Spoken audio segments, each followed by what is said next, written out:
Sinisimula ng tapahan yung ating lukad. Kopra, lukad. Eto na siya.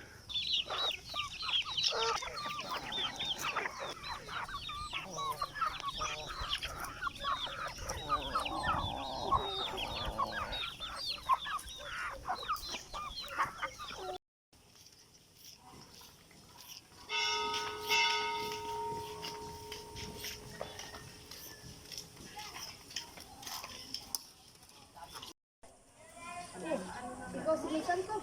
Isang happy ka. Isang happy. Doon sa dulo.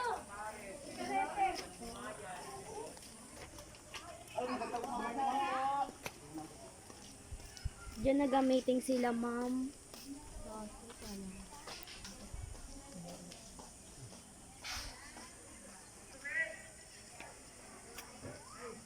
Bago yung kulay, tita. Doon sa bago.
So bale guys, isasako natin itong mga niyog. Dinadala natin papunta doon sa tapahan. Yung tapahan doon siya lulutuin yung niyog. So mataas sa pinakang mataas na lugar doon sa malapit sa amin. Doon yung tapahan. Doon ko dinadala itong mga niyog na ito. Doon lulupasan o tatanggalan ng balat. Then lulutuin.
So guys, habang tayo ay naghahakot ng niyog, mayroon tayong nadaanan ditong isang puno. Gusto ko lang sabihin kung ano tong klaseng puno na ito. Ito ay lumalaki na puno. Yan. Meron din dito. Ito. Yan. Alam nyo ba guys na kapag ang inyong balat ay napadampi dito sa puno na ito, magtago na kayo dahil tiyak papangatihin ang buong katawan mo at hindi mo alam kung ano yung dahilan. Ito ay dahil dito sa dahon nito. So papangatihin ka. Ang gamot lang dyan, yung sarili niya ring dahon, kinakailangan mo siyang silaban at magpauso ka. So para mawala yung pangangati sa buong katawan mo. Magdudulot yun ng maraming pantal kung hindi agad ito magagamot. So ito yon. Ang tawag sa amin dito ay ingas. Nakakailang hakot na ako at feeling ko wala na akong energy. Napagod hakutin siya dahil titingnan ko yung may puno, doon tinambak nung nagharabas, nung nagkawit ng niyog yung niyog. So pupuntahan ko siya isa-isa, then isisilid ko siya sa sako, iaakyat ko siya papunta doon sa lugar kung saan tatapahan o lulutuin yung niyog.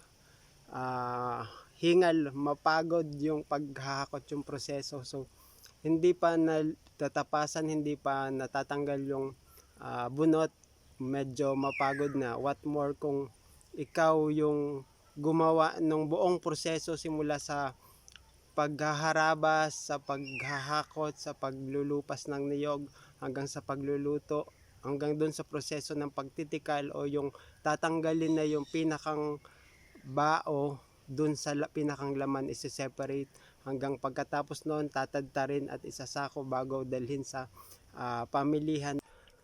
So ang tawag dito sa amin ay lupasan ng niyog. Yan, ganito ang paglulupas ng niyog. Tanggalin mo yung niyog dyan. Yan, so mabilis lang. Iipunin yung mga nalupasan na doon. Pero yung iba kasi nalupasan na doon, no? Dahil kalat yung lugar na pinagkukunan ng niyog, hindi lang sa isang lugar. Diyan sa taas-taas, dyan yung bahay namin. Ito yung manukan ko. Ito. Ipakita ko lang. Dito na rin kasi yung lugar kung saan kami nagkukopras. Check, check, check, check, check, check, check. Check, check, check, check, check, check, check, check, check. Check, check, check, check. Ayan sila naglapitan. Naglapitan sila na tinawag ko. Check, check, check, check, check, check, check, check. Yan. Kakakain lang nila kanina, pero gutom na naman. So, eto, pasan-pasan natin yung niyog. Niyog ang ating dala pa rin. Patuloy tayo sa paghahakot. Madami-dami pang hahakutin. Habang ako'y naghahakot, nagtatapas ng niyog ang aking ama. Then, baka mamaya o bukas, maisalang ito. Pagkasalang niya, mga 6 na oras siyang lulutuin. So, abangan nyo yan. Abangan nyo yan guys. Sa mga hindi pa pala nakaka-subscribe sa ating channel, please pasupport po ng ating channel Life with Wilmer.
Tapos susungkitin yan.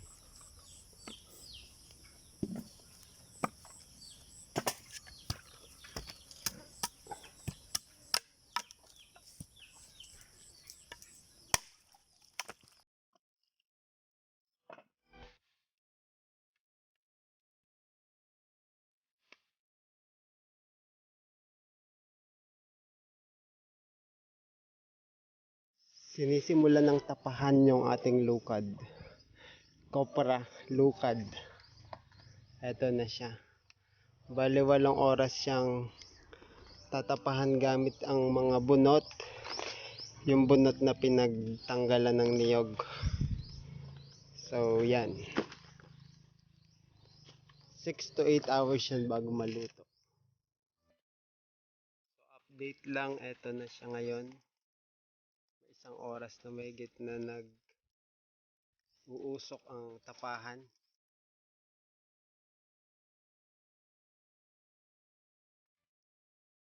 One eternity later.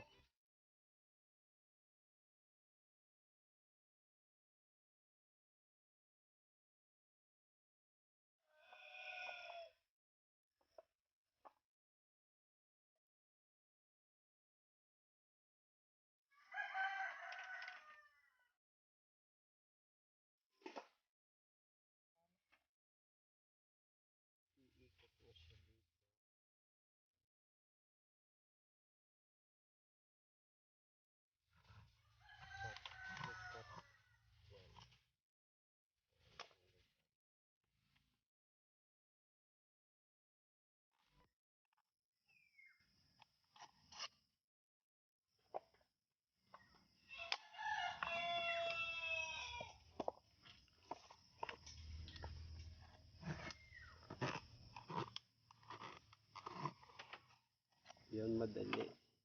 Hindi marunong.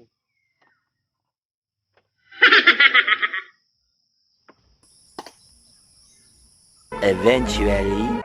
Ito na pala guys, natadtad na at naisako na. So hindi ko naabutan ang pagtadtad kasi nagpa-rest bakuna ako. So eto na siya. Yan. May konti pa.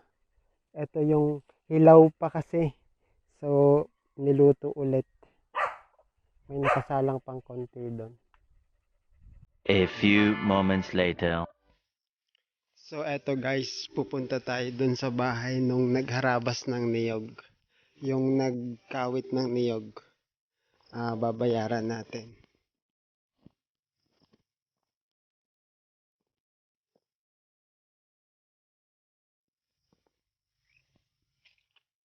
So guys, walang tao. Nakalak. Mukhang naghaharabas din ng niyog ngayon yun eh. So babalikan na lang natin sa isang araw o bukas.